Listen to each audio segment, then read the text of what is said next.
कालखंड में हमने अनुपात और समानुपात का अध्ययन प्रारंभ किया था, जिसके अंतर्गत प्रश्नावली 1 के प्रश्नों को हमने हल किया, जो कि अनुपात के व्यवहारिक प्रयोग पर आधारित है। आज उसी में प्रश्नावली 2 हल करेंगे, जो किसी राशि को या अनुपात को दिए गए भागों में बांटना। जैसे मान लीजिए 100 रुपये है, 2 लोगों को यदि बराबर बराबर बांटने को कहा जाए तो बड़ा आसान होता है कि 50-50 रुपये बांटा जाए। 3 लोगों को बांटना है और बताया जाए एक को दूसरे से दुगना और दूसरे को तीसरे का आधा हिस्सा मिले, तो अब थोड़ा इसको कैलकुलेट करना पड़ेगा। हम बहुत जल्दी या मौखिक उसको नहीं बता पाते हैं कि किसको कितना मिलेगा। उसी प्रकार बहुत सारा समस्या हमारे सामने आता है, जिसको हम अनुपात के प्रयोग के माध्यम से हल करते हैं।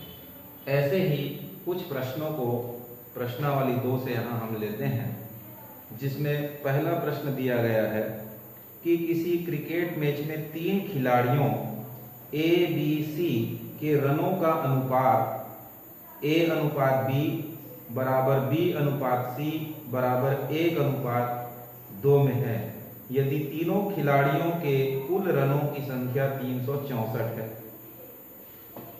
तो प्रश्न में महत्वपूर्ण चीज हमको क्या क्या मिला?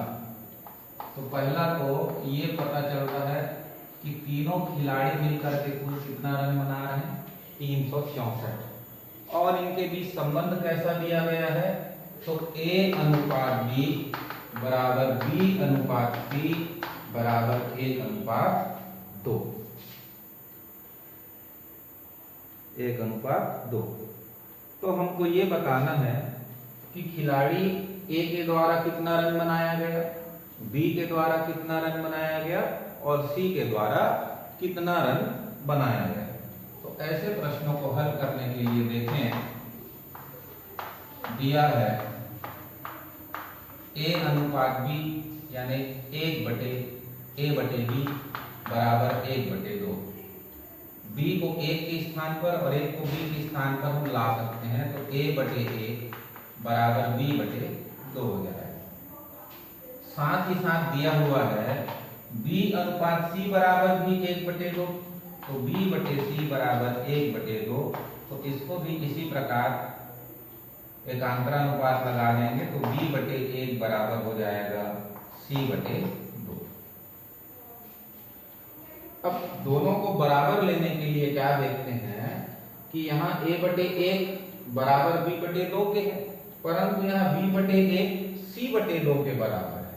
तो हम इस अनुपात के दोनों पक्षों में 1/2 का गुणा कर लेंगे। दोनों पक्षों में 1/2 का गुणा करें। जैसे ही 1/2 का गुणा करेंगे, इधर B/2 हो जाएगा और इधर C/4 हो जाएगा। और हम इसको दे देंगे 2 नंबर, और ये जो A/1 बराबर B/2 मिला था उसको ले लिए हैं 1 नंबर। अब देखेंगे कि A/1 बराबर है B/2 और B/2 किसके बराबर है, C/4। तो दोनों समीकरण का उपयोग करेंगे 1 व 2 से, तो ये हो जाएगा A/1 बराबर B/2 बराबर C/4। इस प्रकार हो जाएगा। और हम ऐसा मान लें बराबर के माना। के मानते ही क्या होगा, अब तीनों अनुपात को किसके बराबर मान लिए, के। तो पहला और आखिरी हिस्सा बस को लीजिए, बीच का हिस्सा हम छोड़ देते हैं। तो A/1 बराबर हुआ के, इसलिए A बराबर हमारे पास आएगा के। अब A और C वाले को छोड़ दीजिए, तो B/2 बराबर क्या है, के। तो B बराबर हो जाएगा 2 के।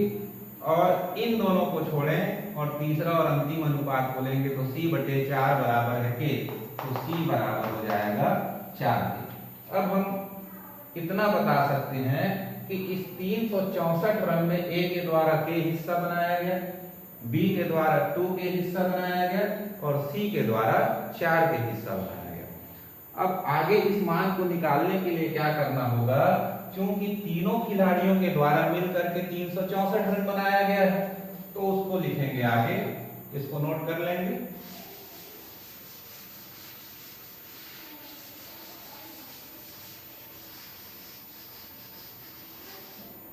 तो आगे लिखते हैं, प्रश्नानुसार ए के द्वारा बनाया गया रन के, बी के द्वारा बनाया गया 2 के और सी के द्वारा बनाया गया रन 4 के बराबर हो जाएगा 364, क्योंकि तीनों मिलकर के कितना बनाए हैं 364। इधर जोड़िए 4 2 6 और 1 7 के हो बराबर 364, इसलिए के बराबर 364/7। 7 से भाग देंगे तो 7 पंचे 35, बचेगा 1, हो जाएगा 14, तो 7 दूनी 14, यानी के का मान आ गया 52। जैसे ही के का मान मिलता है उसको यहाँ रखेंगे तो ए द्वारा बनाया गया रन, बी के द्वारा बनाया गया रन और सी के द्वारा बनाया गया रन हमको मिल जाएगा। इसलिए ए बराबर हुआ के था, तो के की जगह क्या लिखेंगे 52। बी बराबर क्या था 2 के, तो 2 गुणित 52, तो 52 दूनी 104 और सी बराबर 4 के था, तो 4 गुणित 52, तो ये हो जाएगा 208। तो यहाँ हमको मिल गया कि तीनों खिलाड़ियों के द्वारा कितना कितना रन बनाया गया। ए के द्वारा 52 बनाया गया, बी के द्वारा 104 बनाया गया और सी के द्वारा 208 बनाया गया। यही हमारे प्रश्न का उत्तर होगा। नंबर 2, 3 कर्मचारियों ए, बी व सी के वेतन का अनुपात दिया है 2:3:5। तो हम पहले दिया है, लिख लें ए अनुपात बी अनुपात सी बराबर 2:3:5। आगे कहा जाता है यदि उनके वेतन में क्रमशः 15%, 10% और 20% की वृद्धि कर दी जाए तो उनके वेतन का अनुपात क्या होगा। तो यहाँ नोट कर लेते हैं, ए के में कितना परसेंट वृद्धि करना है 15, बी के वेतन में 10% और सी के वेतन में 20% की वृद्धि करने पर जो नया वेतनमान होगा उसमें अनुपात क्या होगा, ये हमको बताना है। तो हल यहाँ से करें, ए अनुपात बी अनुपात सी बराबर 2:3:5 दिया है, तो इसको ऐसा लिखते हैं a/2 बराबर b/3 बराबर c/5। अब फिर इसको कितना मान ले, ये मान ले, जैसे कि पिछले प्रश्न में किए थे। अब a का मान निकालना हो तो बीच के दोनों को मत देखिए, तो a/2 बराबर k हुआ, इसलिए a बराबर 2k, b/3 और k बस को देते हैं तो b बराबर मिलेगा 3k और c बराबर मिल जाएगा 5k। तो ये a का वेतन है, ये b का वेतन है और ये c का वेतन है। अब प्रश्नानुसार इनके वेतनों में कितना हमको वृद्धि करना है, तो ए के वेतन में 15% वृद्धि। तो प्रश्नानुसार ए के वेतन में वृद्धि, तो ए का वेतन अभी कितना मिला है 2k, तो 2k का 15% लेंगे, 15% मतलब होता है 15/100 हो जाएगा। इसको ज्यादा कटाइए मत, सीधा सीधा लिख लीजिए 15 दूनी 30k/100। ठीक,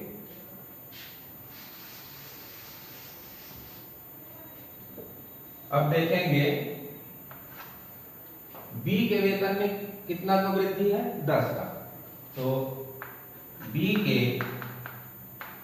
वेतन में वृद्धि 10% है, तो 3k गुणित 10% हो जाएगा, तो 10/100, तो ये हो गया 30k/100। अब सी के वेतन में वृद्धि, तो सी के वेतन में वृद्धि, तो इसके वेतन में कितना वृद्धि दिया है 20%, तो ये हो जाएगा सी बराबर 5k गुणित 20/100। कटाइए यहाँ भी मत, 20 पंचे 100 के बटे हुआ 100। तो यहाँ जो मैं हल किया, ए के वेतन में वृद्धि, बी के वेतन में वृद्धि और सी के वेतन में वृद्धि। आगे देखिए, वृद्धि से पूर्व उसका वेतन कितना था, ए का 2 के, तो ये हो जाएगा ए का नया वेतन। पहले उसका वेतन कितना था, 2 के, और उसमें वृद्धि कितना हो गया, 30 के बटे 100, उसको जोड़ना पड़ेगा, 30 के बटे 100। लघुत्तम ले लेंगे, तो आया 100, तिर्यक गुणा कर दो तो 200 के घन 30 के बराबर आ जाएगा 230 के बटे 100। ये हो गया ए का नया वेतन। ऐसे ही बी का नया वेतन निकालेंगे। अब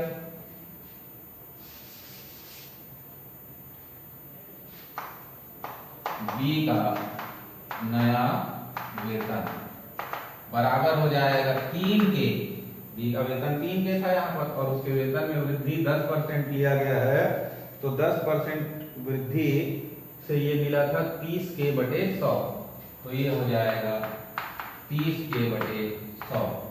लघुत्तम लेंगे 100, पुराना वाला मिटा देते हैं इधर,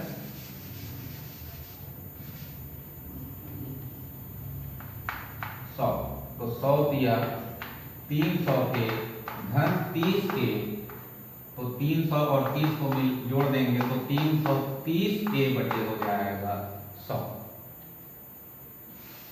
अब सी का नया वेतन निकालिए।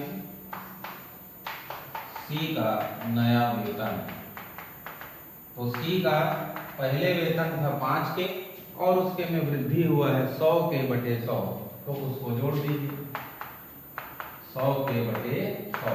लघुत्तम हो जाएगा 100, 100 पंचे 500 के घन 100 के, जोड़ देंगे तो हो जाएगा 600 के बटे 100। अब जो यहाँ निकला, ए का नया वेतन, बी का नया वेतन, सी का नया वेतन आ गया है, और हमको इस नए वेतन का क्या ज्ञात करना है, अनुपात ज्ञात करना है।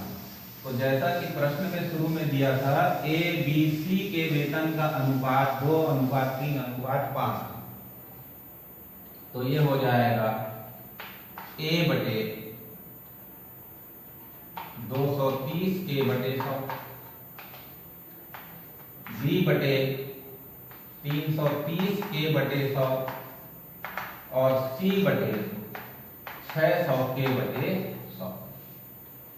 ठीक, इस प्रकार से लिखते हैं। ए अनुपात बी अनुपात सी बराबर 2:3:5 था, उसको क्या लिखा था पहले ही सवाल के प्रारंभ में, ए बटे 2, बी बटे 3 और सी बटे 5, ऐसा। तो उसी प्रकार अभी नया वेतन मिला है, तो ए व्यक्ति और उसका वेतन बी, फिर उसका वेतन अनुपात में सी बटे उसका वेतन। अब हम यहाँ ये देखेंगे कि ये किसी समान राशि से सभी भाग जा रहे हैं क्या, तो सबको 100 से भाग दे सकते हैं, यानी 100 सब में कॉमन है, कट जाएगा, के भी सब में कॉमन है, कट जाएगा, तो ये के बटे 100 को सब से हटा देते हैं, यानी कटा देते हैं, ऐसा। ठीक, तो क्या बचा, ए बटे 230, बी बटे 330 और सी बटे 600। अब फिर ध्यान दीजिए कि इन सब में किसका भाग दिया जा सकता है, तो 10 का भाग देंगे तो ये 23 बार में कटेगा, ये 33 बार में कटेगा और ये 60 बार में कट जाएगा। तो 10 से भाग देते ही ए बटे 23, बी बटे 33 और सी बटे हो गया 60। अब फिर ध्यान दीजिए, क्या किसी संख्या से पुनः ये काटा जा सकता है, तो 23 अभाज्य संख्या है, नहीं कटेगा, 33 3 से कटता है परंतु 23 नहीं कटेगा, 60 2 से कटता है, 15 से कटता है, 20 से कटता है, परंतु 23 किसी से नहीं कट रहा है, इसलिए अब इसको कटाएंगे नहीं। तो a बटे 23, b बटे 33, c बटे 60 को हम इस प्रकार से लिखेंगे। इसलिए a अनुपात b अनुपात c बराबर 23:33:60, और ये हमारा आंसर होगा। अनुपात के सभी प्रश्नों को बनाने के लिए कोई स्थायी नियम नहीं होता है। प्रश्न के आधार पर हमको वहां पर काम करना पड़ता है समझते हुए। ठीक, प्रश्न क्रमांक तीसरा लेते हैं। किसी व्यवसाय में 3 व्यक्ति ए बी सी को 70,000 रुपए का मुनाफा मिलता है। उन्हें इस मुनाफे को A/B बराबर 4/2 और B/C बराबर 10/5 के अनुपात में बांटना है। बताइए कि प्रत्येक को कितने रुपए मिले, A और C का कितना भाग होगा। तो देखिए A B C तीनों को मुनाफा कितना हुआ, यहाँ पर 70,000 हुआ। पहला प्रश्न का अनुकरण यहाँ करेंगे कि A B C तीनों के द्वारा बनाया गया रन दिया था और A/B B/C का मान दिया था। तो यहाँ रन को रुपया में बदल दिया गया है। मान लीजिए रन किस में आ गया, रुपया में। तो A B और C तीनों को मिलकर के 70,000 का मुनाफा मिला है। A/B का भी मान दिया है, B/C का भी मान दिया है। और आप धीरे धीरे पहले प्रश्न का नकल करते हुए या उसी पद्धति का प्रयोग करते हुए इस प्रश्न को आप घर पर हल करने का प्रयास करेंगे। तो तीसरा मैं आपके लिए होमवर्क छोड़ता हूं।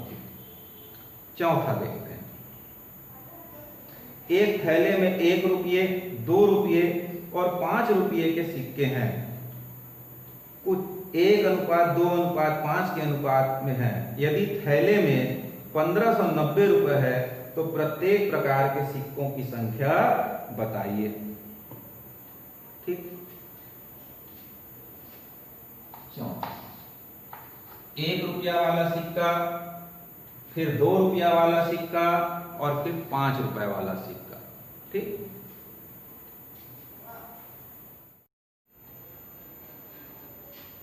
तो देख 1 रुपए वाला सिक्का के हो जाएगा, 2 रुपए वाला सिक्का 2K हो जाएगा और 3 रुपए वाला सिक्का 5K होगा। ऐसा क्यों माने? बहुत आसान है।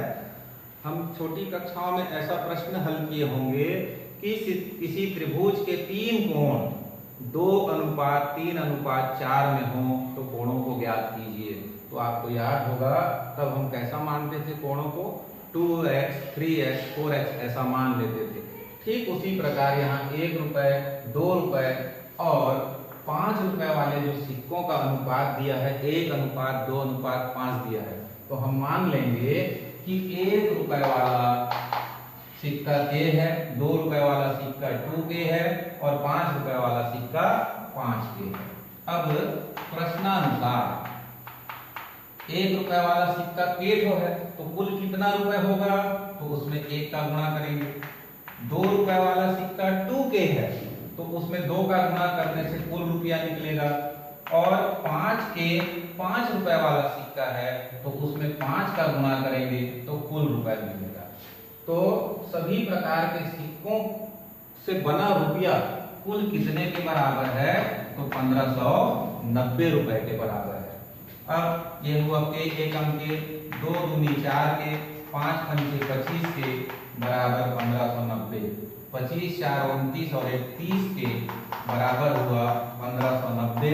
तो के बराबर 1590/30। शून्य से शून्य कटा दिए और 3 एकम 3, 3 पंचे 15, 3 किया 9। के का मान 53 आता है। अब इस के के मान को हम यहाँ रखते जाएंगे तो 1 रुपए वाले सिक्कों की संख्या, 2 रुपए वाले सिक्कों की संख्या और 5 रुपए वाले सिक्कों की संख्या मिल जाएगा।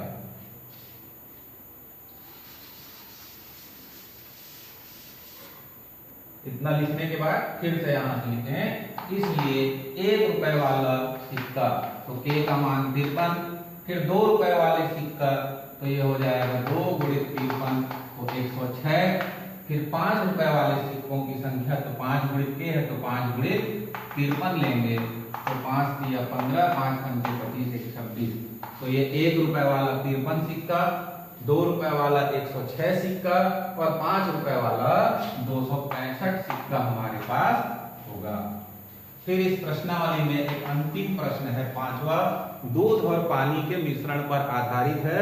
इस 5वां प्रश्न को भी मैं आपके लिए होमवर्क छोड़ता हूँ। प्रश्नावली के ठीक ऊपर उदाहरण 8 दिया हुआ है, उसको देख करके समझिए और बनाने का प्रयास करेंगे। ठीक।